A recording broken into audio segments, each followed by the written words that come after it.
Netherrealm is a real play Dungeons and Dragons podcast, wherein Bruce, Tanner, and Will try to make dumb jokes and a compelling story. Some of the content within will not be for children, but if that doesn't bother you, then here's what happened on the last episode of Netherrealm. Seek truth above all else. Dr. Anlin Tassat? It's nice to meet you, normal human Jason. It is nice to meet you, Archibald Theodore Cromwell. We do need help getting through the cavern. It's not that it's dangerous, we just have a few extra things to carry. A bit of a slip, and then you could see the Swiss seat on Dr. Anlin Tassat comes loose, and she, her hands slip, and she begins sliding down rapidly. What a great save, Archie. Wouldn't you say so, Ibarra? Ah! I got you to do something besides stare at me.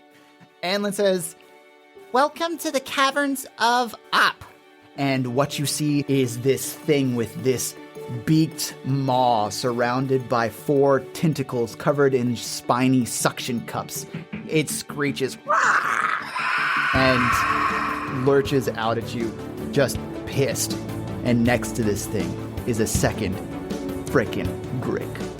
Hey, bruv, let's kill this thing and get the fuck out of here. Couldn't agree with you more. You happen to feel that? Both she and Ibarra pause. I can shed a little light. That is a earth tremor. We're currently experiencing an earthquake. The two of you are now cut off from Anlin and Ibarra. It sounds like organ music. Welcome, children, to the Cathedral of Opulence, the resting place of all your needs.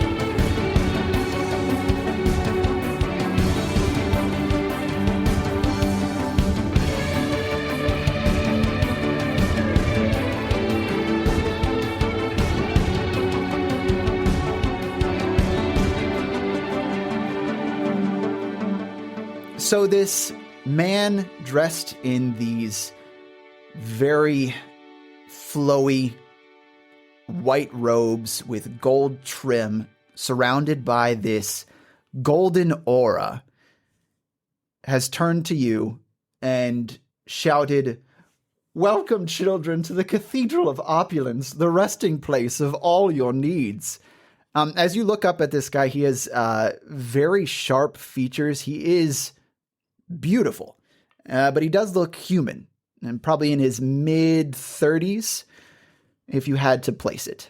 So he shouts this out and continues, "Oh, children of the sleeping gods, welcome, welcome, welcome. I've been expecting you. I am Saint Sebastian," and he takes a deep bow, "your humble host, and I do hope you'll forgive the state of this hallowed place.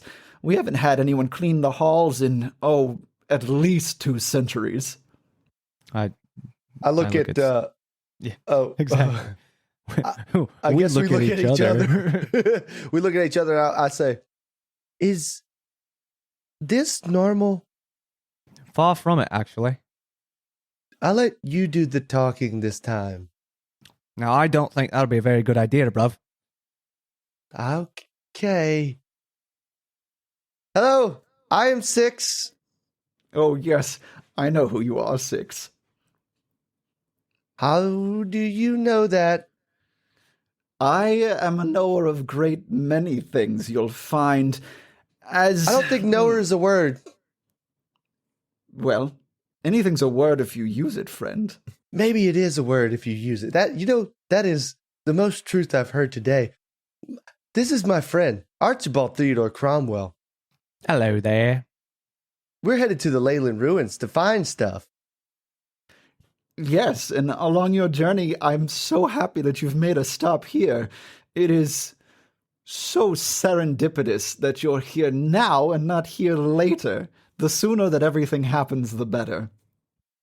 I am confused. I lean over to 6 and I say, "You think maybe the fumes down here have addled his brain a bit?" Have the fumes down here addled your brain a bit? Well, not the naturally occurring ones. And he winks. He just made a fart joke. No, I was talking about drugs. Farts also addle my brain. Wait. No. I don't fart. Do I fart? Fuck it. I fart. I don't know. Roll. Give me a d20. Roll for fart. It's electronic. It's That's like, an 18. I give a big gassy fart. It's just his metal butt cheeks slapping together quickly. Find a sound for that shit, Tanner. You find a sound for that. I'm gonna put in a spring sound. Fart noise. Oh. All right. Do you say anything other than fart stuff to this guy, or that's just? Well, he said fart stuff to us. I didn't say fart stuff to him, eh? I like. Well, you're talking in character to the D. Very nice. Okay. All right. He drops his arms and begins walking down from this organ to get up closer to you. As you see him, in this closer distance, you can see the intricate patterns on the edges, the golden parts of his robe. And again, you can see his face and his eyes also glow with this sort of golden energy, this golden color, like flecks of actual gold in them. And the aura that surrounds him is sharp, if that kind of makes sense. It's kind of like, if you see the old depictions of Jesus, an actual gold filigree is laid around him. Yeah, I get what you're saying. Yeah. That's what he's got going on. And he will. So he be regal AF. Yeah, he sure seems it, right? And maybe not regal, but very gilded. It might be the good word for it. So yes, he gets closer to you and squints a bit, looking at both of you. Huh. Well, you're both a little shorter than I expected, but that doesn't matter at all. Wait, I'm still confused. Were you expecting us? What if you couldn't tell from my language that I was expecting you? No, I can tell that you seem to be saying the words that you expect us, but were you actually truly expecting to see us down here? Because seems to me like, let me do the math, 1 in 3 billion chance that we would be here at this spot at this time.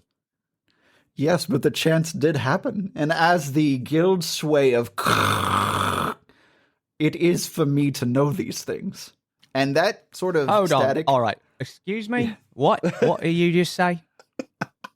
Which part? Like it's proprietary. Oh, I don't know. The sound sounded like someone took rocks, put them in a basket of metal, and then beat a fucking wall with it. I'm not certain what you mean. I said I'm the guild sway of. It's a yeah, that right there, that part. Yeah, I don't. Yeah, that's not a word. He raises his eyebrow for a second, and all of a sudden, like his face changes from this sort of jovial look to one of pretty deep disappointment. Oh, so that's where we are now. Well, you see, my best guess is that I am the last of the followers of. So, without anyone else, I'm the only knower of their name. That's not how language works. I imitate the sound back to him in perfect, like, do I have a recording device? Can I have a recording device? No. Damn it. I was going to use that much later. You can probably do a pretty decent mimicry of it, but not to the point where we're going to have to dive into like, yeah. All right. He gets it. No, you're right. It's not how language works, I suppose, but it is, worship and gods are a whole thing, right? And seeing as I'm not the most natural thing in existence, I don't play by the same rules that you might. That's not suspicious at all. Well, I mean, look at me. I look human. I've been here for centuries. Like, it's put 2 and 2 together. I touch him. He's physical. What this? I mean, all right. I mean, there's. You didn't ask for. I kind of knock on his arm, see if he's made of metal. Roll insight for me. Oh, I got a +5 insight. Fuck yeah. 16, baby. 11 + 5. 16. All right. Yeah. As you touch this guy, he does have physical, fleshy form. As far as you can tell, fully organic. Nothing strange jumps out of you about his physical makeup. Now, as you kind of, observe him, go ahead and give me an Arcana check. 12 + 2, that is a 14. Okay. Everything seems pretty. I mean, the stuff that you see seems to exist, like his aura, the gold in his eyes, just his basic appearance all seems, on the level. Like it all makes sense in the package. I'm sorry. I didn't mean to touch you without permission. I just wanted to make sure you were real. It's all right. I mean, I'm quite frankly into touching.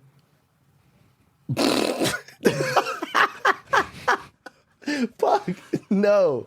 This is the Cathedral of Opulence, my child. Everything goes.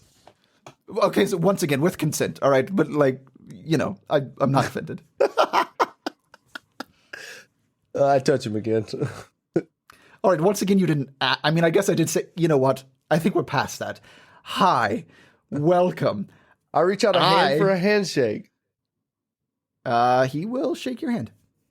Very nice to meet you. As I said, I am 6. You already knew that. You were expecting us. Now, what are we doing here?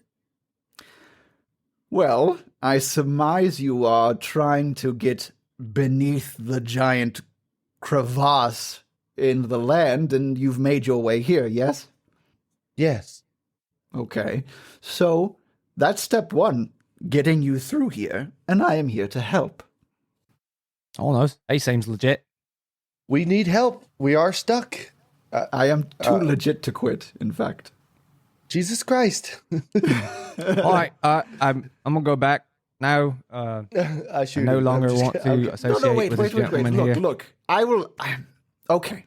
As it seems, I'm in a bit of a pickle, so I will offer you assistance out of here and a little insight to the next portion of what your journey probably looks like, as well as a bit of a boon, if you will. Magical prowess. Not exactly free of charge, however, because, once again, it seems as if I am the only worshipper of a dying god. Yeah, nothing ever comes for free, so I expected that part. Excellent, I know. Very, very, what's the word for you know the value of things, or you are very prudent? No. Astute? No, it's fine. We can skip it for now. Listen, I'm going to offer you boons, but in return, I very much need a favor. One that I can call upon at any time of need. I know that's certainly very sketchy. I get it. But you need to get through here, and I'm also offering magical power in return for a teensy tiny... No, probably not teensy tiny. It's probably going to be pretty big. But in return for a favor. I cross my fingers behind my back and I say, all right, Rev. roll deception. Wait. Does a 19 win? He doesn't realize you've done this. He doesn't realize you crossed your fingers and said, takes backsies are allowed. Yeah. So, cool. I looked to Archie before, as he said, Archie, I don't have much experience, but I do know that favors can be kind of a big deal. Oh, yeah, but this gent here seems harmless. We could maybe find our own way out of here. This guy seems sketch AF. No. You should definitely trust this guy and go ahead and agree to what he's asking, bruv. Don't be afraid now. I don't know why I want Scottish. I trust you. I agree. I reach out a hand for handshake. Oh, this is not a handshake sort of deal. It's a whole... Well, half of it will be, but not for you. You see, to ease you a little bit, I don't deal in dread. No, children, I deal in indulgence. So, yes, every bit of indulgence could come with its own problems. You eat too much food, you get a tummy ache. You drink too much alcohol, you'll have a hangover. But all in all, you'll have a good time getting there, right? What type of alcohol do you like? The kind that gets you drunk. I believe that's all of it. It is all of it. So, it sounds like we have a deal. And I've gotten consent from both of you. So let's let the process begin. He'll raise his hands and snap his fingers in the air, and the organ starts playing on its own. The music isn't ominous. It is a bit joyous, but there is sort of a minor key to it. And he will set himself up. He'll shake his hands and rub them together like you do for warmth, and you can see the glow spreading and sparking from his fingertips, the golden... It's like the little flecks in Goldschlager that are flicking off of his hands. That's a neat trick there, bruv. Oh, it's all part of the process. It's supposed to be very extravagant. I could just do the thing, but that's no fun. And he smacks his hands together, and this golden aura just flits across the floor, and he reaches his hand out to you, Archie, waiting for you to shake it. All right, I shake it. Okay. As he takes your hand, he sort of twists his wrist so that the back of your hand is facing up and you can see it.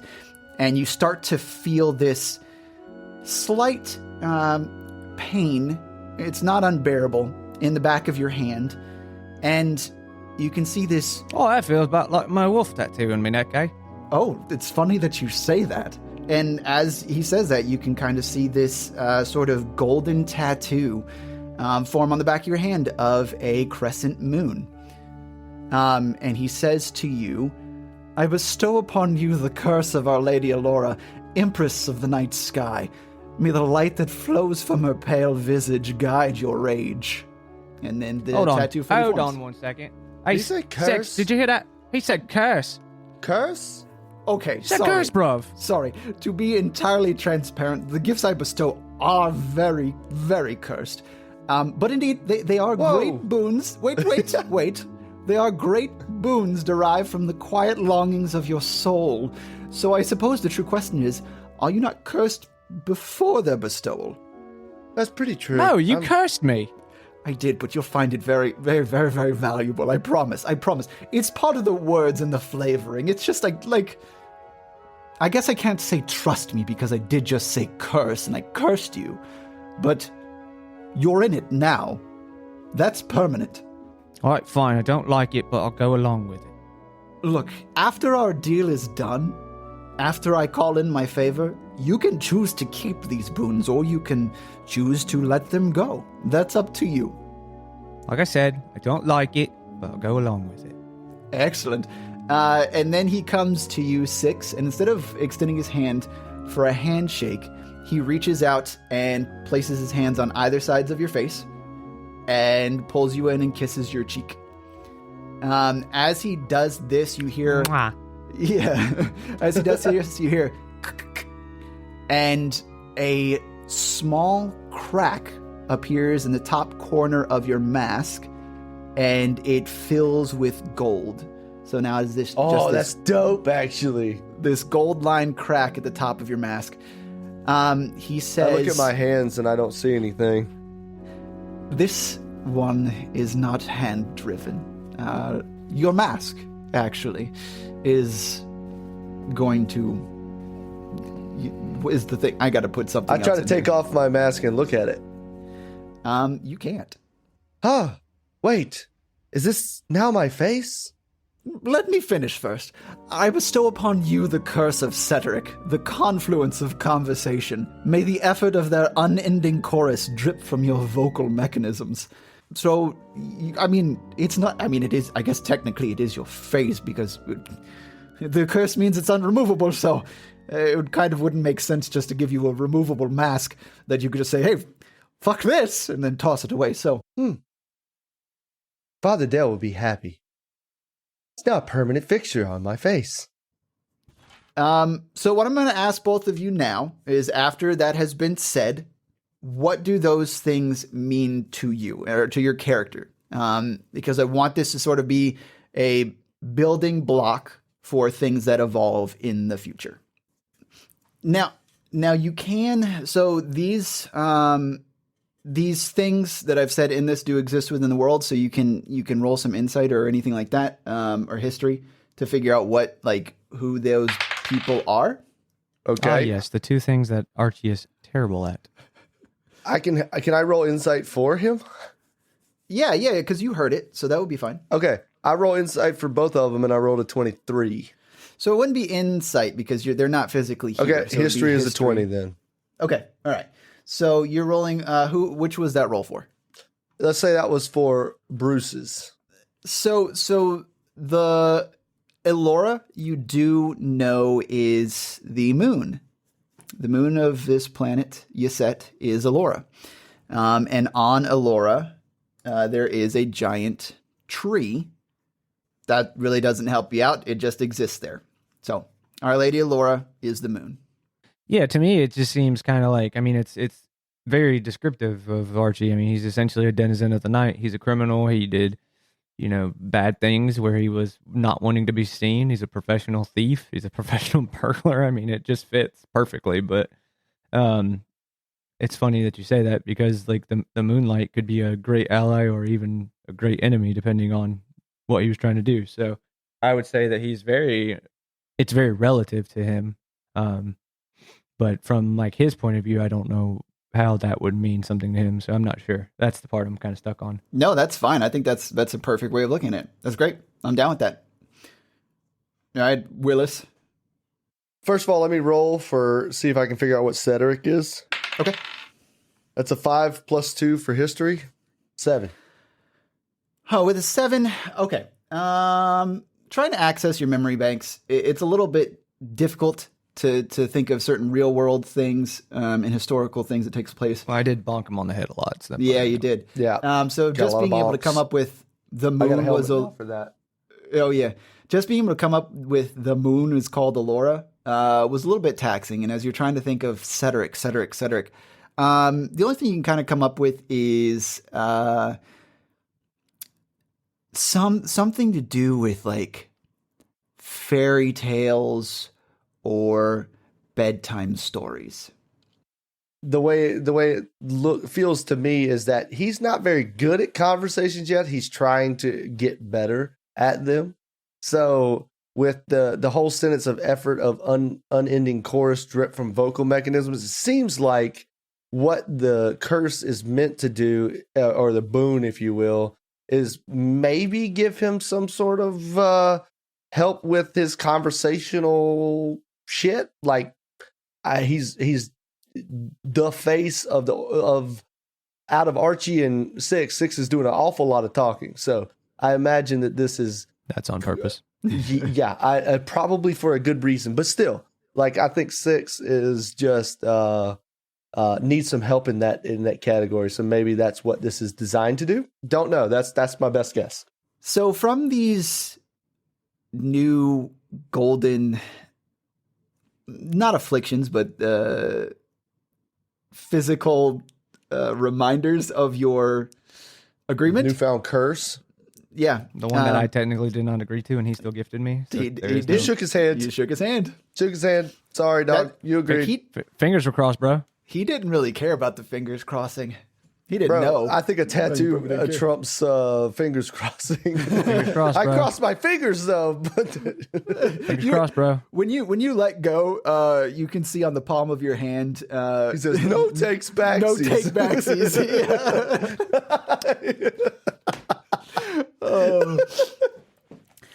Right. So, listen. I know this is very sketch, the whole thing, but as you sort of grow with these, and he puts his fingers in the air, does air quotes, curses, they'll grow with you. They'll provide what you need. Now, exactly what that means now, I'm even not certain. I just knew what it was that I needed to give you. I know a great many things, but I don't know everything. Certainly. If I did, then I wouldn't be in the predicament that I'm currently in, you see, which is one where I am out of wine, and also the only worshiper of a dying god, but I'm also out of wine. So that sucks too. So let me get this straight. We come into a cave that we're trying to exit on the other side. We find a cathedral. You curse us, and we're supposed to be happy about it. Am I saying that right? Yes. Wait, do you smell something burning? I think it's his synapses. Yeah, that was a little bit heavy thought, it seems like. I imagine if you could do facial expressions, it'd be all twisted up into like one of these tongue sticky outy, eyes crossed faces. I haven't played 6 for 2 weeks, 3 weeks. I feel like I'm a little too heavy in thought for 6. I don't know. Yeah, you're going very slow. Instead of like everything's choppy. It's just like, oh, I just woke up from a nap. That's right. My accent's shit. Too, It's right fine. Yeah, it's okay. My accents are perfect. All right, bruv, let's do this. All right. There we go. Hey, just There we go. remember, it's a fantasy world, and the accents are correct. Whatever you do. Whatever if anyone we says do. anything else, otherwise, Whatever we do. And we're not cutting that. yeah, no, I'm certainly not. Okay, right. So the way out is pretty easy for you. I won't be able to leave. Not now, at least. And what you'll be looking to do is you're going, this is the tough part, underneath the crossing of Woundhold, which is built almost above this place. It is a small strip of land, so there's a tunnel that brings out to the other side, where you'll be popping up right before the Splinterlands. Now that place fucking sucks. And I need you to be aware of that. You're going to need to find someone to guide you across. The landscape is ever changing. And while I like new things happening all the time, new people and places and drinks and foods, that is one place where consistency would be lovely, but it's not, so you could die. Well, at least he's honest about that one. How are we going to find someone that can guide us from here? Well, he puts his hand to his chest and sort of gestures extravagantly, and says, you see, all those that have a relationship with will find exactly what they need in life. And want, too. Like, it's not just what you need. If you want it, baby, take it. What word are you saying? Right. Spell it. Ooh, spell. Oh, got it. Okay, so it's... Okay. Okay, there's got to be a way around this. Do I have to plant Six, I don't even think he's speaking the same I language. could be that we are. fucking with you. I mean, that's also an option. What No, is you just fucking put a with? curse on us, and now you're saying you're fucking with us. Maybe not the best way What to is go fucking there. with? Well, I mean, we're already there, so what is fucking Well, with my mean? axe could already be in your face too, so I wouldn't you know. suggest that. Yes, what is fucking 100%. with? I wouldn't either. Yeah. Well, all right, but my way first. Let's see. What is fucking with? That means to jest in a way that is not beneficial for the other person.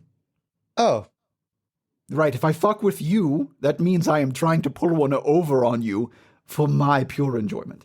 understood. I was Right. fucking with you. On what? Not knowing what fucking with means? Yes. Very good. I'm proud of you. I walk in the direction he pointed for us to go. Okay. Yeah, you walk in that direction, and it's just a fucking wall. Right. The keys. He walks up to the organ, and he'll reach in one of the cubbies nearby, and he'll just pull out this large golden key, and he'll toss it to you, Archie. There's absolutely zero about this that I enjoy. All right, so you catch it, and there's no keyhole in the wall. I poke the wall with the key. That actually works. All right, I wasn't expecting you to just try that. That's all right. So you actually poke it into the wall, and a keyhole forms, and the key slides into it. I don't know. You must think I'm stupid because, I mean, it's a wall. You gave me a key.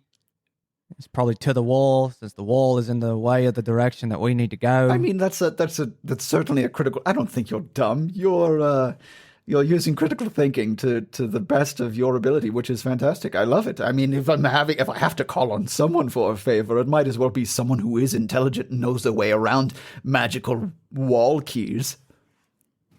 Well, I've been around a few. I'm a thief, after all. Touché. You turn the key, and then this gold etching appears on the wall in the shape of a door, and then the wall and the key disappear, and in front of you is a tunnel. Friend. Yes, we are. Great. We're friends. I love that we've moved on to this so quickly. The door was already open. Oh, I say Belloc. That's a sex move. I am into that. Oh, how does He's that gonna work? belloc you in a booty. How does he goes into? And I'm gonna bruv on out of here. Archie just starts heading down the tunnel, and while he's making his way out, Saint Sebastian is just describing what Belloc is in graphic detail. Yeah. Gotta See, go. now that's why you take the foreskin and you. I'm going to repeat that at an inopportune time. Jeez. All right. So the two of you head out of here. He'll yell down the tunnel. Listen, the favor, you'll know, I promise. And until then, make sure you grow on the inside and the outside as much as possible and indulge in whatever you find. Because if you can't, then what the fuck is the point of living? And the wall seals behind you. Yeah, I kind of like him. You know, Six, I'm like 85% sure this is going to fuck us. Fucking with? No, as in, it will not be good for us. Sounds like he's fucking with us. According to his definition. You know, I guess you're right, Ruv. He's fucking with us. I think you're right. All right, anyway, I kinda let's go like to him. whatever this... Do you know what Belloc is? And I explain it in graphic detail too. I bonk him on his head. I got a helmet now, dog. Doesn't work. I bonk him on the back of his head. Yeah, he's got a Still plate there now. A whole plate. Okay, so you guys head down this passageway. This one is actually smoothly hewn into the rock. And it doesn't seem like the cave-ins or any tremors have affected anything in here. So you travel it, turns a few times before you start to see natural light on the other side.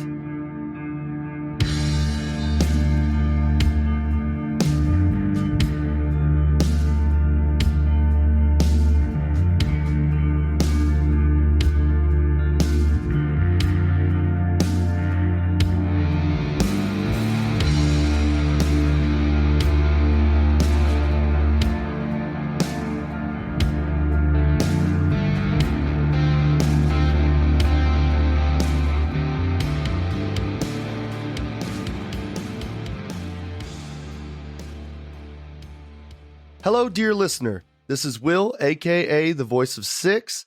Thank you so much for listening to our 4th episode in our very first campaign, The Neverthere. If you want to find out more about the world of Yset and the continent of Lear, you can find a bunch of nerdy world-building info at netherrealm.com. Our next episode comes out in 2 weeks on Monday, September the 12th. Thank you again for listening. Please stand by for a message from Six. It's me, Six. I haven't eaten for days, and the only thing I'm able to consume as a robot is your reviews. Please feed me. Tell your friends about me so they can feed me too. I'm very hungry. If you are thinking about not reviewing, just remember, I don't sleep.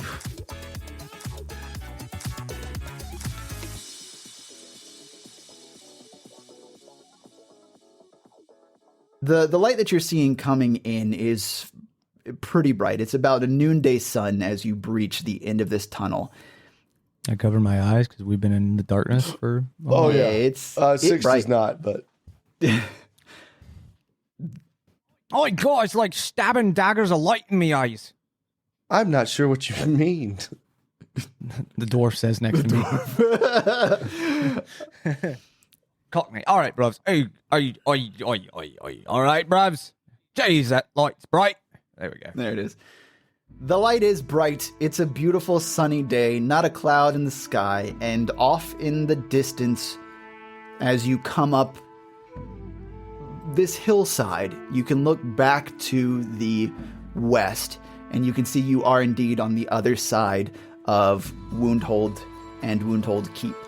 And up on this hill, you can see there's this grassy area that stretches out for, almost a visible distance. But right on the edge of the horizon, you can see these jagged rock formations spiking up out of the ground. That is to the north. And to the south, off in the distance, you can see the startings of a forest. And then to the east, you can see a mountain range.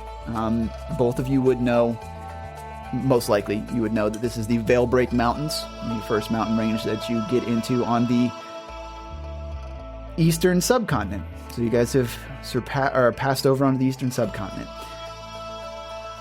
Is it easily assumable that the jaggedness we see is the Splinterlands? Yes, yes. And you would know this too, just because of all the tales about the place.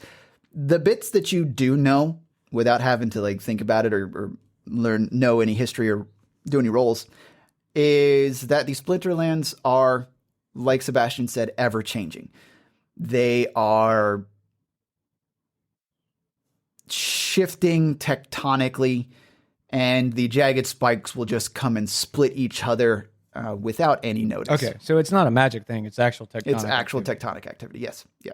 Okay, cool. I mean, the cause of it maybe cool. could be magical, but as far as anyone knows or is really looked into it, which there hasn't been a lot looked into, it is just what it is. It's right on the wound, and they assume that tectonic activity that split the continent caused this. Gotcha. Yep. Okay. All right. So you both head north, and eventually, in a couple hours along this road, which isn't as well kept as some of the other sides, the only people that cross through here are traders from Imaves, the elven traders that come over here. Those traitorous bastards. And a few people from Olmir, where the Goliaths live, will bring their ale down this road. So a lot of them try and make their way down through the Splinterlands. This does make you think, Archie, of the new pass that's being built to the north that will soon take trade away from your hometown of Port Wayworth and bring it into Irondale. So the Goliaths are actually thinking of taking that pass in the north down there and delivering their ale in that direction. So just another thing that can't be bootlegged. You guys eventually make it to the edge of the Splinterlands, and right now they seem pretty calm. It is a wild sight. Some of these rocks are just so jagged and spiking out of the ground, and the breaks in between them, if you peer down into it, are endless to the black. And it's wide enough that jumping could be a hazard. So trying to traverse this on your own without a way through or knowing what's going to happen would be very difficult. Luckily, nearby, right off the road, you do see a cabin. Well, he did say we needed to find somebody to get us through the Splinterlands. If he acted like he knew things because of magical reasons and we go over there and there just happens to be a guide living there, I'm going to be real angry with him. Very angry with that bruv. Something tells me that you're going to be a little pissed. All right, let's go knock on the door. Yeah, you gave him your names first. He might not have known jack shit. Full robot strength. Full robot strength. Wait, you full robot strength the door? No, he knows how doors work now. He figured it out. He just knocks. Or I let Archie knock. Archie, you knock. I punch the door. You punch the door? Yep. Okay. Roll just an attack, a straight unarmed attack for me. 10. Okay, you rear back a punch. 11, sorry, actually. You rear back a punch 11. and boom, your knuckles solidly land flat on this thing. And the door doesn't budge, but from the inside you can hear a quick rummaging and then silence. I wait. Nothing happens. Hello. I punch it again. Oh. While he punches, we do it at the same time. There's a hand. Do I need to describe? There's a handle on the door. You go ahead and roll me another attack. 15. What's the fucking AC of a door? All right, so you rear back another punch and boom. As you hit it this time, the door knocks inwards. You can see the latch on the inside has split from the door, and it bam slams on the inside of the cabin. I take a step in and I go, "Here's Archie." It's a wild and terrifying sight. Were there anyone visibly around to see it? I heard you in here, bruv. I just want to talk to you. Roll. Is this Hello? Are you trying to persuade or intimidate the person in here? No, he's just being Archie. Okay, just being a fucking nut. Yeah, I mean, he is kind of a nut. Roll intimidation for me. I don't know. I just thought it'd be funny if Archie didn't know how doors work. Apparently he He's never doesn't. He's never. I've never seen him open a door. Hey, he just breaks into places. No, I'm kidding. Obviously, he was being extra. I hope. What was I doing? Intimidation. Yeah. 14. 14. Okay. I really just wanted to make the "Here's Johnny" joke. That's what you wanted. Actually. Well, here's what you get. You hear rummaging from a nearby desk. As you look in this place, it does kind of look like a lodge. It is very comfortable. All the furniture is small. Looks like it probably is for a smaller race. And there is a fireplace nearby where there's no fire currently lit in it. The embers in there are cold, or the logs. I guess there wouldn't be any embers. And the decor on the wall is mostly maps of the Splinterlands, but all of them are vastly different. They're tracings of trails through it and directions that are needed to take. And then you can see dates at the bottom of each of these things. And then, on some of them, on most of them, actually, there's an X, a red X in the bottom left corner. But with this action of you coming in here, you can hear something stirring behind the desk, and out from behind it creeps this small green goblin with these long pointy ears and dressed in pretty standard clothing for something that is bigger than he would be. It's a shirt that goes down to about his shins that he's got tied up in a belt, kind of looks like a tunic at this point. And he comes out with one green eyebrow raised and looks at you and then looks over at Six behind you and says, "You come in and kick doors? That is what you... that's not knocking. Do you know how doors work? Oh, I didn't kick the door, bruv. I knocked on it with all my knuckles. Oh, that was fist action. Yeah, You fisted the door. precisely. That's pretty strong fist. Thank you. You're welcome. He's strong. He's a strong guy. I'm strong too. he puts up his arms and flexes. Good Lord, man. Those biceps. I know. They're sinewy and small, but so strong. Do you work out? Yes. I knew it. I do push-ups. And pull-ups. And curls. I skip a leg day though. That's all right, bruv. Most people do. Yeah. Glamour muscles. Anyway, What is working out? sorry, my friend here, he's a bit, slow. I'm new. My name's Six. That's good name for something so big. My name Randy. Nice to meet you, Randy. Nice to meet you. What is your name? Oh, I'm Archie. I already introduced myself when I came in. Now, Oh, that's did right. he Sometimes say- I forget things. Did he say Ranji Ranji. with a G? Ranji. With the Oh god. Rand, This not part is going to Randy. be so much fun to listen to. Ranji. Not Randy. Ranji. Ranji. With a G. With a G.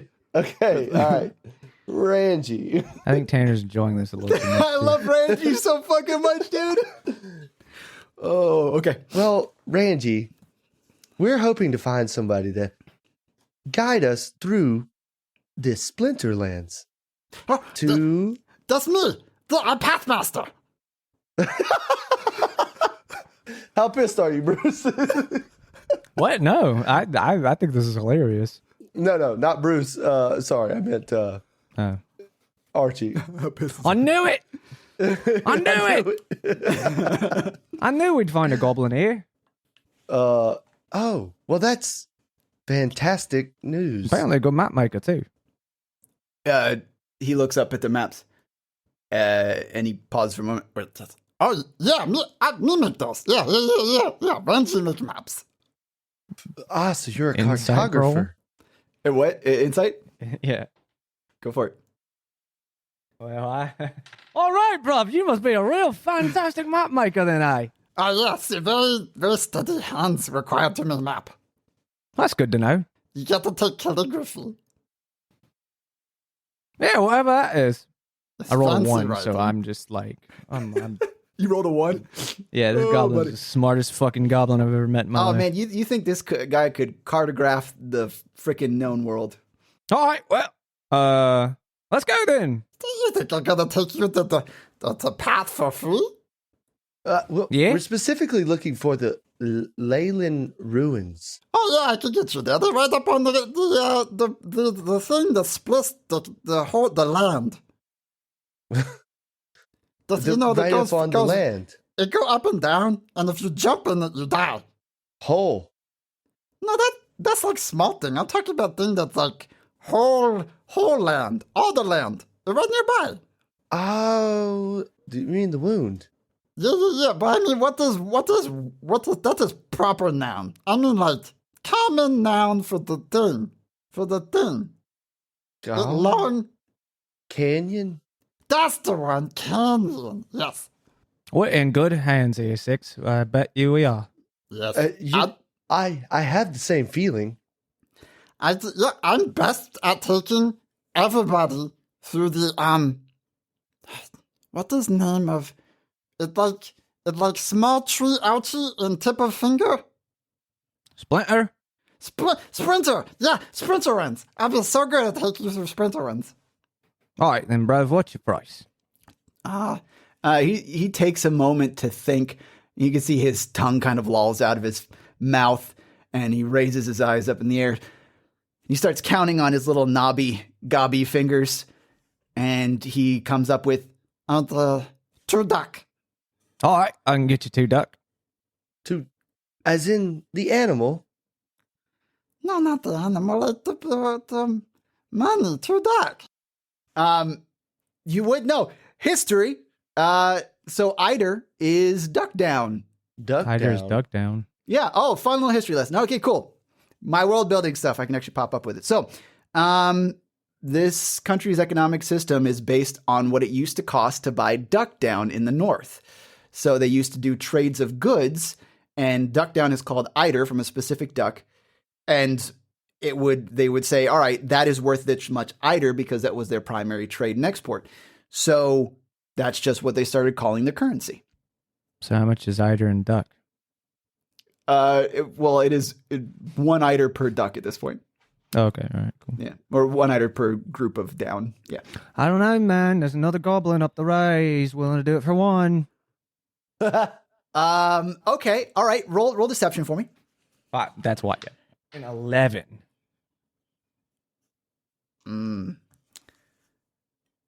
You can see his face kind of drop. You mean Spleed is cutting into my business? Yeah, it sure is, bruv. That motherfucker. Who is Spleed? Spleed is my enemy. Oh, he's my cousin. But you said he never come this way. What? No, that's all right, bro. Because my cousins are my enemies. It's okay. I fully okay. understand. Yeah, he sucks. Wouldn't be good at getting you. One duck.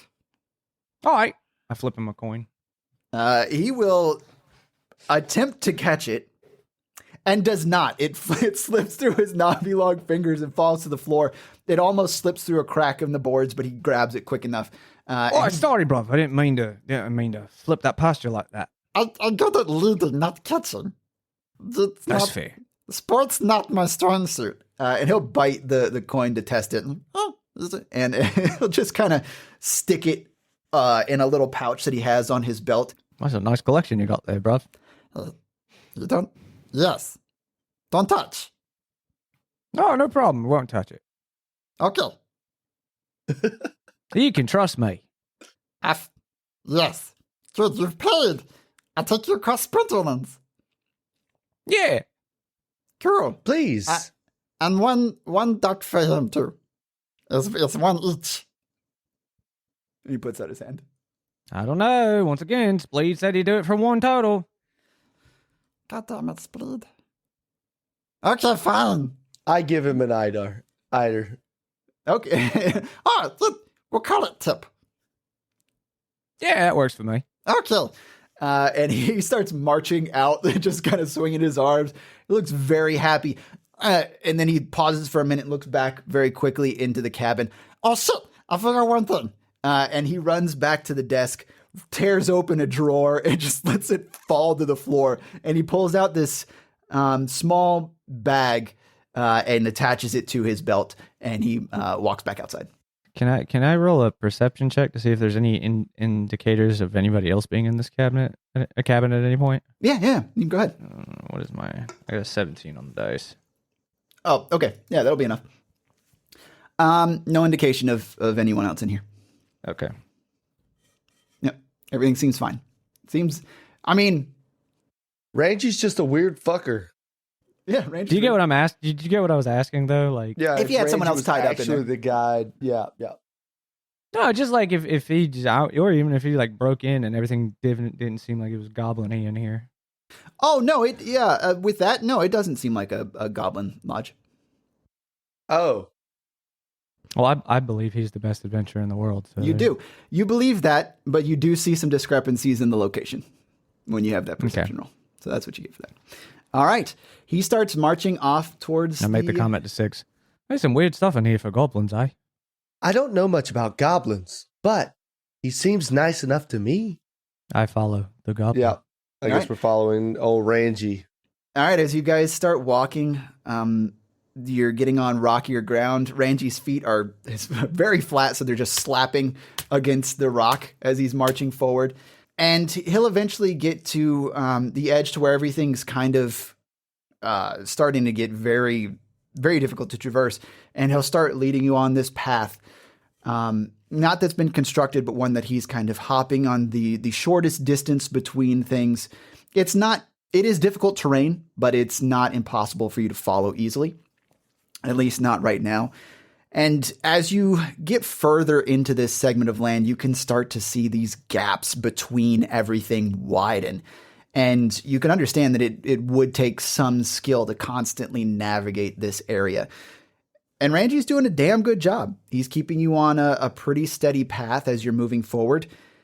And you're actually going at a pretty fast pace. Were you to try and do this on your own, you think, it being difficult terrain, you'd be moving at half speed. But really, this is almost as quick as your normal traveling pace. So he is reinforcing our trust in him at this point. Okay. He seems very good at doing this. Rangy, good boy. Rangy, good boy. Rangy could never betray us. The good boy will turn back to you as you're walking. He'll turn his head and just easily leap over a small gap. Not completely paying attention to where he's going at this point. Just you can see he exudes confidence in this area. But he will say to you, So, what brings Six and Archie to cross Splinterlands? We're going to investigate goings on at the Leylen Ruins. That place is slim pickings. What do you mean, slim pickings? Well, slim pickings, like there's nothing left. Randy's been through the whole place. There's like houses and stuff. They're made of stone. They got the roofs fallen in, the walls caved down, and the glass on the windows all broken. But like all inside, it's like ghost town. There's furniture, and it's kind of shitty and mildewy at this point. But there's like a bunch of stuff. It's like people just left. Or maybe they disappeared.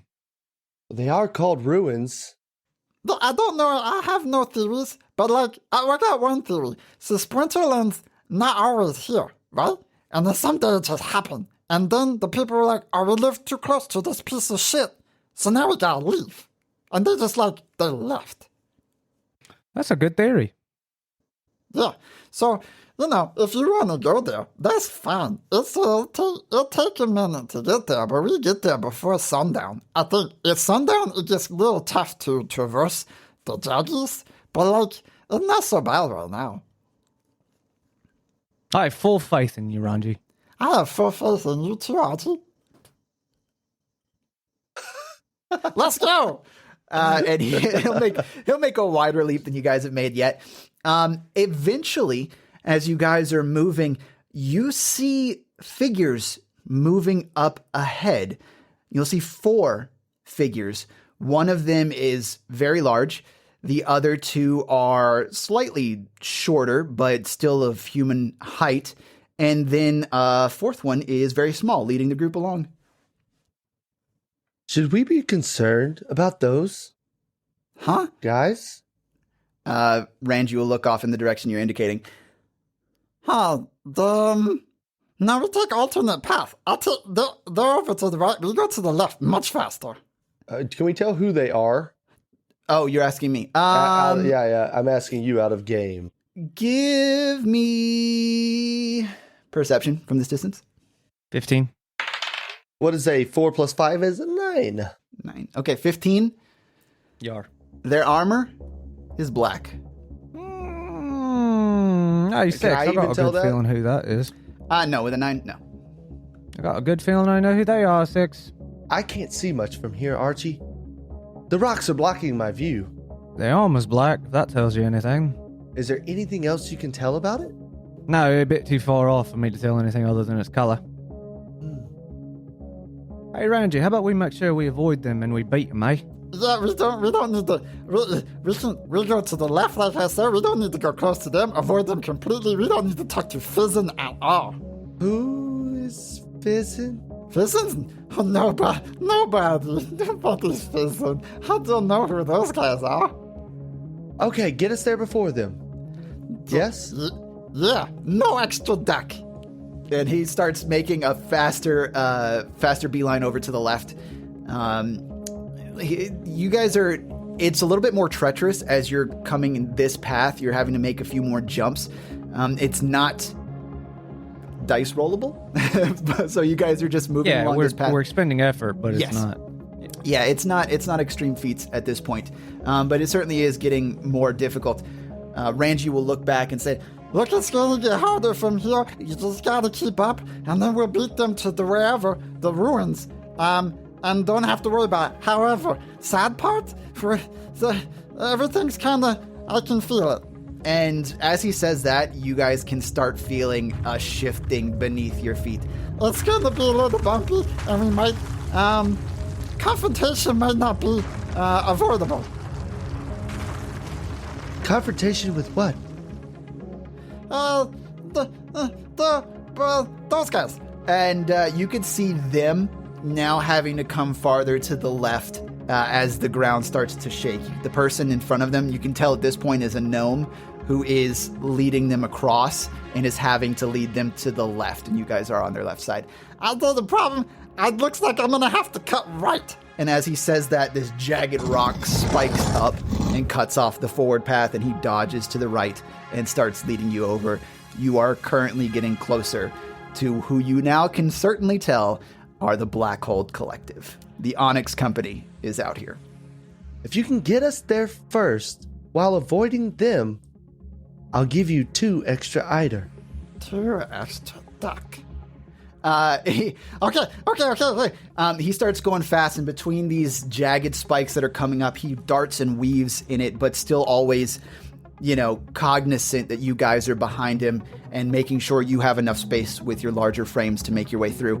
As you guys are still kind of cutting closer, and the Onyx Company is cutting closer as well, they, at this point, you can tell they have noticed you, and Ranji is certainly aware of it. Ranji says, Hey, listen, I have a plan, okay? I have a plan, and don't worry, we're gonna get there first. One-eyed, because they noticed us, okay? But we'll get there first. and he's still cutting across. At this point, you can see the Onyx Company over to the right, sort of yelling at their gnome guide in front of him, and the gnome guide will yell out, you can't make out everything that he says, but what you do hear is, ugly caffeine gremlin? That seems racist. It's so racist. You know, I speak 6 languages. He speaks 2. You know, how's that? And he calls me dumb? I mean, he just called me ugly. But he's called me dumb before when I stole his coffee last time. Let's go! And he's still darting off. You guys are getting ever closer, and he reaches back into a little pouch, and he says, Hey, suit guy. and he hands you what looks to be a little metal ball with pressure-sensitive mechanisms on the side. Throw this at them. Yes. You don't gotta ask me twice. Okay. Hey, Onyx guys, here you go. All right. I need you to give me your attack roll. Hold on, D20 before he does plus it. your Before he strength. does it. Before you do it, give me a With sec. proficiency. Are you going to give him something? I cast Bless on him. Okay, so that's an extra D4. I'm going over 20 for total because I got a 15 on the dice. Okay, cool. Do you want the actual total? Or? Give me everything you got. Okay. All right. Okay. I'll use the Bless. It only lasts for a minute, so I think. Yeah, but you can keep rolling it. It's not like a one-time thing. Yeah, I Bardic know. Inspiration. Yeah. 22 total. 22 total. All right. You take this thing, and as you throw it, you can feel something moving inside. You launch it, and poof! It hits against Strickland. How Strickland's there. Yes. It hits against Strickland and shatters, and out of it you can just see these multicolored moving things that sort of surround him, and he starts freaking out, just trying to Fucking bullseye, bruv. trying to wipe this thing off. Oh shit! I don't know how to high five yet. Never mind. Okay. He roll for high five. He's trying to wipe things off, and Ranji says, Yes, skitterlings, get him. I rolled a 15 for high five, so I reach up my hand to Archie. I high five 6. big power. Yes. So apparently he's just been hit with something called skitterlings, and they are just everyone is now concentrated on Strickland, trying to wipe him off. And Hey, Ranji, what's a skitterling? Creepy crawly. Perfect. Yeah. I got centipedes, millipedes. I got some beetles. I got some ladybugs, and I got poisonous spiders. Let's avoid the poisonous spiders, bruv. But they might. Oh, I know, but they're poisonous. I don't want to kill the guy. I just want to make him very uncomfortable. They just cause necrosis and wherever they bite. They don't make you dead. You get over it. That's fine. Let's go. and he darts off. On the horizon, you can see the ruins nearby, but the tremors are getting very bad, and the jagged spikes are just tossing up pieces of land and causing the path to constantly change. As Ranji takes you off to the side and across a chasm, the two of you, I need an acrobatics check to make it across. Athletics. Athletics, sorry, yes. Okay. Athletics would be fine because that's jumping. Yeah, athletics. 14. 14, okay. What's that? Did you get a nat 1? No. Okay. But I did get a 3 plus 2. 5. All right. So Ranji is able to clear the gap, and then Archie makes his way across. And then as Six tries to make the jump, he stubs his toe on the edge and begins to falter and makes it about halfway across the chasm before realizing that he's gonna fall. You bang, slam your chest into the other side and are grabbing at the jagged rocks here, sliding backwards.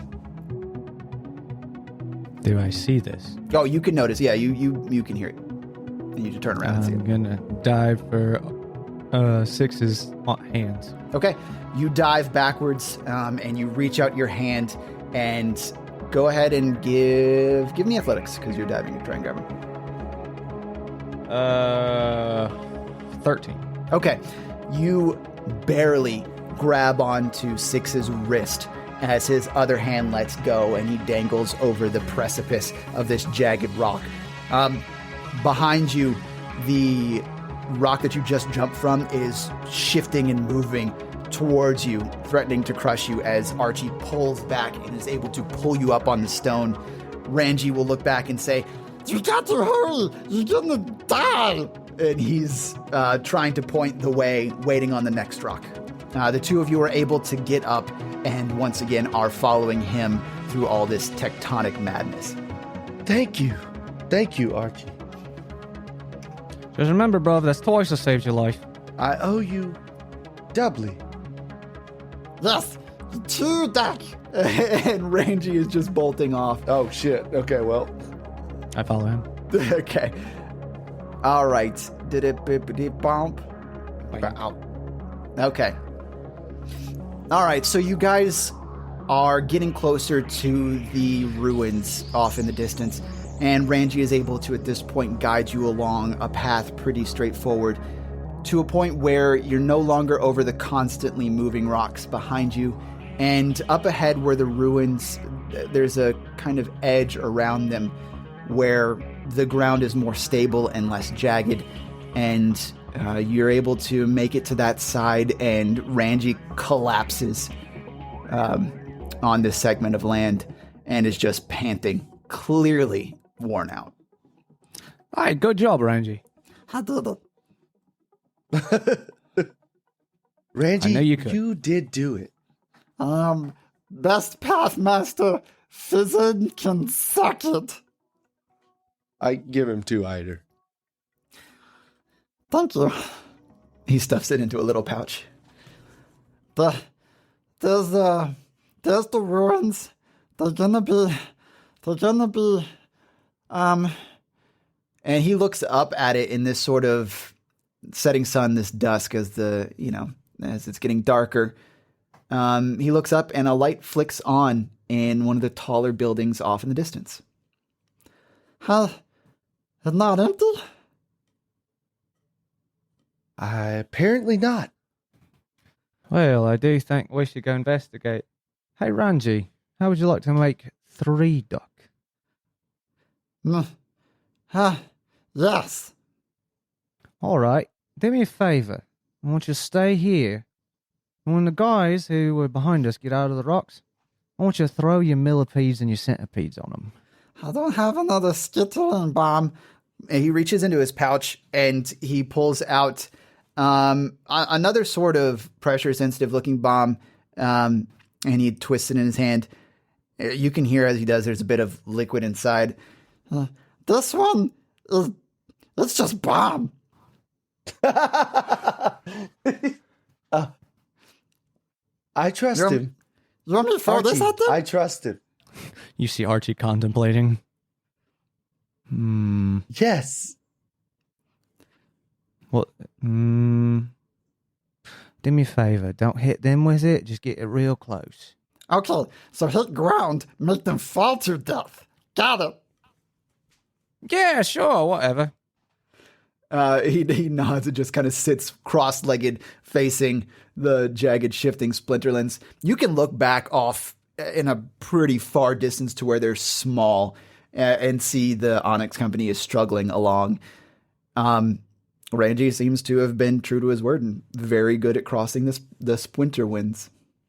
I set 3 eider down to him and I say, we're going to pay you now because we're going to go up there and see what that there light is. But you just make sure you get that bomb real close to him, all right? Okay, I'll wait here. I'll blow them up when they come. Not them, but nearby them.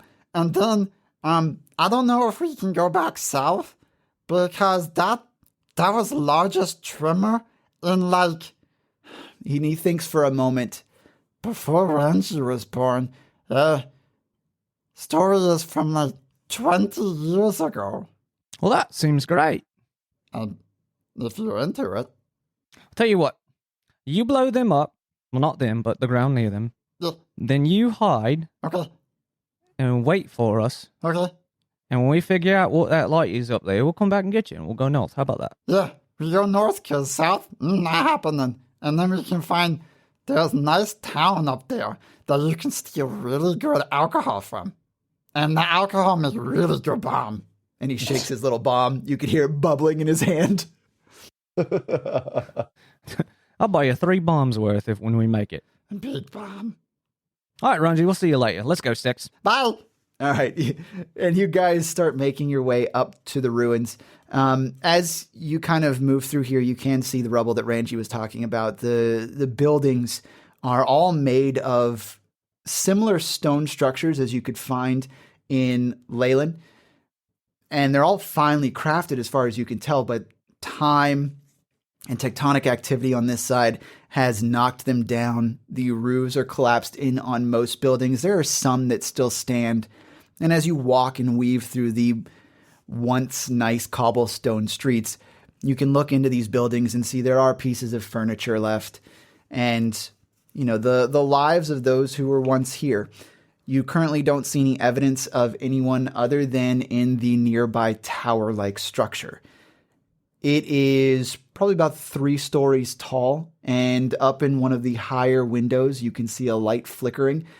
Every once in a while, it'll shift from the sort of natural candlelight, the orange color, and spark brighter with different odd colors. There'll be a blue or a pink, and then it'll shift back to its natural tone. As you're moving closer to this structure, you hear talking off in the distance. And you hide behind a nearby partially fallen wall and peek around it, and you can see 2 men standing guard, 2 humans it looks like, right in front of the doorway to the tower. One of them is rather short, with, I think, curly hair. And the other one is tall, bald, and if you look at his hand, it is a little knobby and crooked. Now, maybe I don't understand fully everything that I should, but is it customary to guard ruins? No, it's not. In fact, this is a bit odd. Try to listen. So are they talking? Okay, yeah, they are. Hold on. They're talking. Can I see them? Yes, you can. Are they talking in a language in which I understand? They are talking in common. Okay. Can I see their mouths? Yes, you are able to understand what they say. Yeah, exactly. Okay, Yes. cool. Yeah, you can read lips. Will, what you were going to ask is there a connection to something that happened? in the past? Yes. Wait. A smaller man and then a man with a crooked hand. I can't remember who I don't remember if I got those descriptions exactly right. Yeah, I don't remember who was with the halfling Some of the guards? dude that we found. The halfling guy that was outside of Leyland. The guards? Mm-hmm. Okay. If you recall, the halfling was knocked out by 2 humans. One was taller, one was shorter, one had curly hair, and the other had a knobby hand. So these are the people that assaulted the guards. Before you try to figure out what they're saying, look at his hand. And one's shorter. Doesn't this remind you of the person that knocked out the halfling guard? Yeah, it fit the description, but hold on a sec. I'm trying to figure out what they're talking about. Understood. All right, as you're watching them, what you gather that they're talking about from this distance, because you can't hear their voices, you can't make out the words of their voices. But as you're watching and reading their lips, you can tell they're talking about. They're asking each other a lot of questions. Why did we take those things to the town? What were they looking for? And why are we standing out here guarding when there's no one here?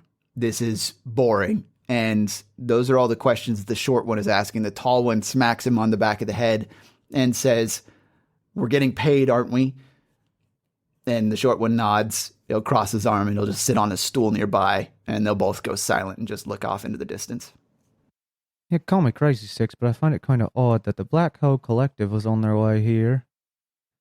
And the two people who caused this to happen are here, don't you? Well, remember, the Black Cold Collective did steal our contract, so they might be here for the same purpose. Maybe we're working on their side. There's no fucking way. I agree, they're big douchebags. You've got the right idea. Yeah, what you want to do, Will? Well, that's what I was going to say. I was going to talk out of character for a second. So should we just... We should not just walk up and interact with these guys. We should probably just find a way around them. You should Or totally kick let me their just walk up ass. and interact with them. You think? You should totally let me do it. All right, let's do it. I'm in. All right, Six. This is what we're going to do here. I'm going to go get their attention. You're going to wait for me to give you the signal. What kind of signal would you like to use? Just say alcohol. All right, I will do that. I'm going to go get their attention, and when I give you the signal, I want you to bust one of them in the back of the head with the best thing you got to hit them with. I got this mace. Sounds like a plan. All right, so you're just walking out from cover and walking up to them? Full confidence, yeah. Okay. I'm going to Fully. sneak up closer, just a little bit. Okay. All right. So we'll do these kind of simultaneously. As you walk out, there's still enough light out for them to notice you. But you can see from, as you get closer that the shorter one is nodding off in his chair. And the tall one notices you immediately, stands up and looks over at his compatriot and smacks him awake. Oi, get up. And they both stand up and are at attention. They both raise, one raises a short sword at you, and the other one the shorter one just points a meaty finger at you, even though he has a short sword at his side. So I'm very confident in my ability to deal with them then. Okay. Hello, bros. I'm sorry to disturb you. I didn't mean to scare you. We're in the splinters over there, and we got turned around because of the quake. The tall. I keep walking towards them. Okay. The tall one says, "Hey, you need to stop." That's not a good voice for a tall, gawky fellow. Right. Hey! No, it's not like that. It's like this. This is fine. We're going to go into the same realm. You know what? I'm just going to talk like this. That's fine. No, it needs to be a little gangly. These guys are basically the two goons from 101 Dalmatians. Yeah, Gotcha. I knew Okay. it. That's exactly what I thought. The guy with the short sword, the taller one, shouts out, Hey, you stop right there. Stop right there. You can't be coming closer here. I don't stop, but I just throw up my hands like, whoa. Hold on, bruvs. I'm just lost. I just need some directions. Possibly a bit of water if you got it. There's plenty of places to find water. The problem is that you're trespassing on private property. Oh, really? The ruins are private property. I wasn't aware of that. Who bought them? The shorter one will shout out, "Well, it's obviously the property of Professor Argo Malcott."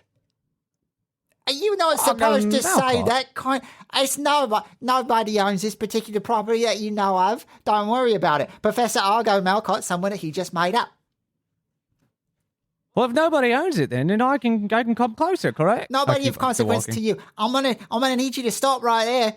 And he looks How over. close am I? You're at this point probably about 30 feet away from him. All right, cool.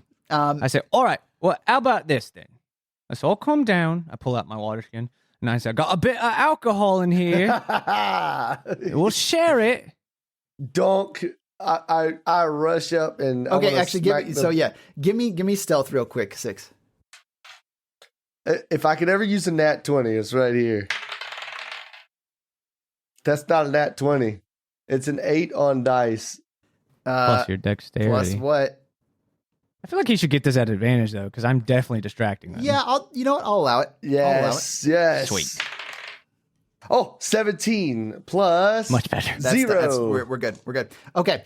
So as you're walking up, the shorter one, you cut across the left, sort of closer to the wound side of Leylen Ruins, and you dart between these buildings, even in your armor, relatively unnoticed. I forgot to take into account that you have armor that doesn't. No, you're medium armor. You shouldn't. Yeah, medium armor doesn't affect stealth. It depends on which type it is, but it's fine. Well, he's not gonna have like the dope medium armor that would yet. Right. Scale mail. So, so you make your way around and are darting between the buildings and come up quick enough as the short one says, "Well, now I could go for some donk," and you clock him in the back of the head, and this guy buckles as he falls to the ground.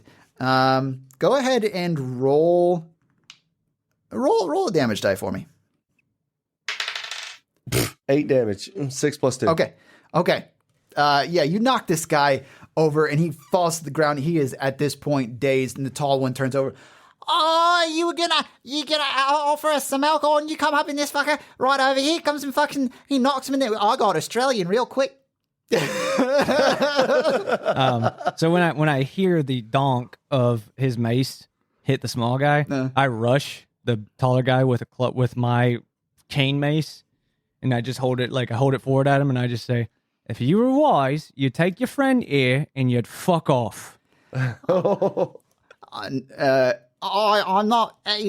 All right. Listen, we're not getting paid enough for this. And he'll gather his friend who is woozy but not knocked out, and they'll lift him up, and they'll just kind of fuck off to a nearby building. We're going to have to stay a little bit close. We're not going to fuck with you, sir. I'm really sorry. And let me make it very clear to both of you. You're going to find out the difference between wolves and dogs if you tell anybody your source.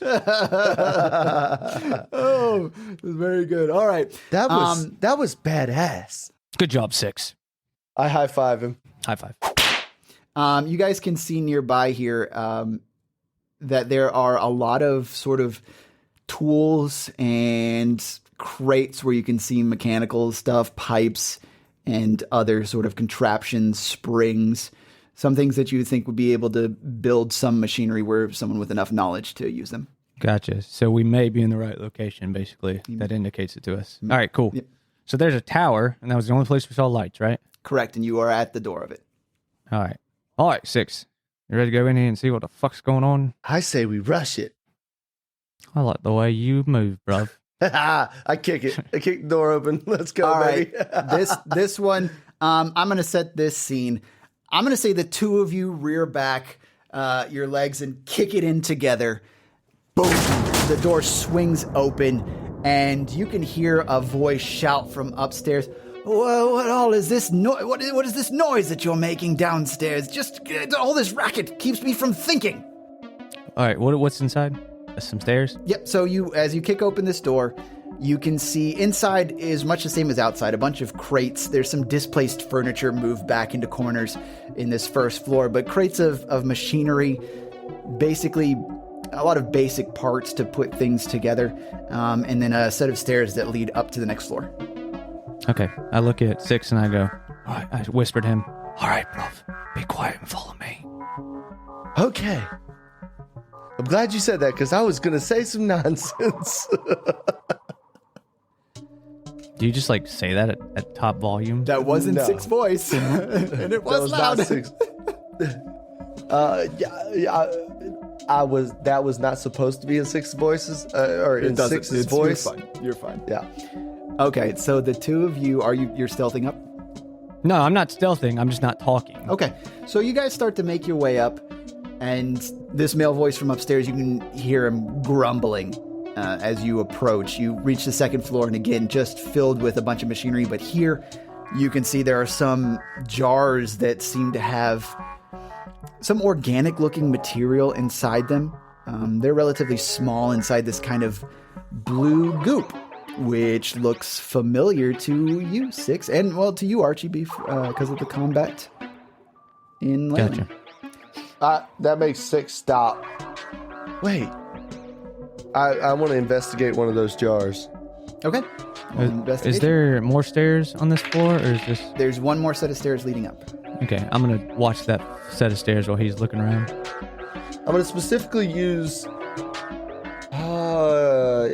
I don't know if I should use history or arcana. They're the same. I'm gonna use one of those two to try and figure out if this has anything to do with my origins. All right, you're asking if it's part of your origins? Correct. I mean, I guess that would be. I mean, does it look or feel like my stuff? It could be arcana, could be history. It's up to you. Whatever. They're the same checks for me. It's a 14 total. All right. As you look through these, there are flashes of not quite memories, but recognition that you feel more than sense as a memory. And you can feel sort of closeness, and it's not a closeness because you know these liquids or some of these pieces could be inside you, but it's a familiarity of more of what they are, that these are substances you know of on an academic sort of level. So it's not relative to him, but he is aware of what they are, basically, is what you're saying. They are relative to him. They are. Okay. Yeah, Yep. I was gonna say, this is the goop that makes me up, if I'm not mistaken. I take a jar of it. I take one of the jars. They are pretty big. Oh, one jar when you probably said weighs about jars, I was 10. thinking like mason Yeah, jar. I mean they're like it's like a vase size. So if you want to take it, it's gonna weigh like 10 pounds. Can I big take jars. one though? Yeah, you can take one. Okay. One nearby you can see has it has that blue liquid in it, and it is a glass jar. You can feel the container, and inside you can see a sort of a strip that, from first glance, looks inorganic, but as you look at it, it looks like it has the makings of sort of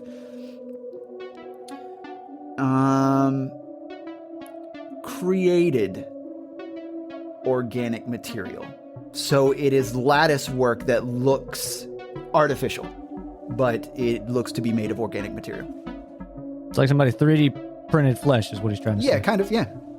I believe this is going to relate to me somehow. I think I need to take a jar of this. We need to figure out who is up there. Yeah, bro, you're probably right, but those jars are pretty big. Let's go deal with him first. We'll come back. Okay, I'll leave a jar. I don't take a jar for now. I think Archie's right. All right, so you two are here in this room investigating these sort of things, and you can still hear the male voice upstairs mumbling. Archie, you're standing guard at the bottom of the stairs. You roll a perception check for me. 14. Okay, you don't hear. If you had to guess, it just sounds like one person upstairs. Is this an active thing or a passive thing? Because if it's passive, I have a higher perception. Either way. My passive is 17. Yeah, it doesn't matter. Okay. You only hear one person. Okay. Yep. Okay. So, yeah, what do you do? Point up the stairs to 6. Okay. 6. 6 is going to. Is there a door? No, just like the other stairs leading up, the doors are pretty busted here in the whole town. So these don't seem. There only seem to be a door in the front of the building. Oh, after I do that, I start going up the steps. Okay. Not slow, not stealthy, but like just With hi, I'm purpose. supposed to be. Yeah. I'm supposed Oh, to okay. be. Yeah. You're just walking up like you're supposed to be here. Okay. 6, are you following? Yep. Yeah. Okay. What was the name? Dr. Alcott? Professor Argo Malcott. Argold Malcott. Argo. No D. Argo. Argo Malcott. Argo Malcott. Argo Malcott. Yep, Argo yep. Malcott. Yep. Okay. So Argo Malcott. Argo Malcott. you make it to the top of the stairs with purpose, looking like you belong here, and you can see this middle-aged gentleman hunched over a nearby table. There's a lot of instruments around, and you can see what's making the light. It's actually this sort of large Bunsen burner on a nearby table that he has dishes on top of it, and there are powders and liquids nearby that you could assume he might be using to make the fun colors. And he hears your steps coming up, but does not turn to you. I also scan the room, by the way, just to make sure. Like, I do a quick glance around the room to make sure. No one else is here. I see. Yeah, okay. Yep. All right, cool. I thought I told you, bumbling idiots, to keep it down. I am doing important work here. I just keep walking towards him. Professor Malcott, I presume. He'll turn at that and see both of you and brace himself back against the table, clearly shocked. You'd certainly catch him off guard. As you can see him now, he's got this salt and pepper slicked back hair on top of his head. He's got a pointed beard that comes off the bottom of his face. And he is wearing sort of what looks like a cross between a lab coat and wizard robes. And he looks forward at you. You're not. I had to look up their names because it's on the fucking thing. You're not Emmett and Bart. What the hell? Who are you? They're replacements, bruv. Roll deception. Natural 20. I also rolled a natural 20. Oh, this will be a contest of wits then. Okay. He looks at you and kind of thinks for a moment. I'm all right. I didn't know that they would be sending anyone new. So, well, those other two were idiots. Oh, indeed they were. In fact, did you know they were looking in buildings when we got here? They weren't even guarding the door. So I sent them back and gave them a good what for? Lazy layabouts. All right, you can't. It's so difficult to find good help these days. So who are the two of you? What? I must know who's on the payroll. What was that name you used in the bar? Jason. Jason. He's Jason and I'm Ted. Jason and Ted. Well, as you've said before, I am Professor Argo Malcott, top mind of Casterhaven, and I'm here to do experiments in peace. Now, I don't know why you came up. I guess you needed to inform me of your new positions, but I do need you to keep guard out front. Apologies, Dr. Malcott. Professor, please. All right, that's what we'll go with, Professor Malcott. Thank you. Me apologies. So where would we best be placed to guard? What is it you're doing here again? Nobody was nice enough to inform us. They just said we were replacing those two bumbling idiots. Right, well, you see, that is on a need-to-know basis, and you currently I think we need to know. As soon as you talk, Six, his eyes widen, and he looks at you and says, I don't trust anyone in a mask. Can you remove that for me? Well, the problem there is it got melted to his face when he was young. Melted to his face when he was young. Mm-hmm. He'll take a step forward. I wouldn't remove it if I could. And why is that? I think you know. He'll take another step forward. I take a step forward. I very well might. So he's how far from me? He's probably cleared another 10 feet. Cool, I rage and swing. Wait, what? Hold on, wait. Hold on. All right. And as I do so, I say, well, Six, it looks like he's our guy.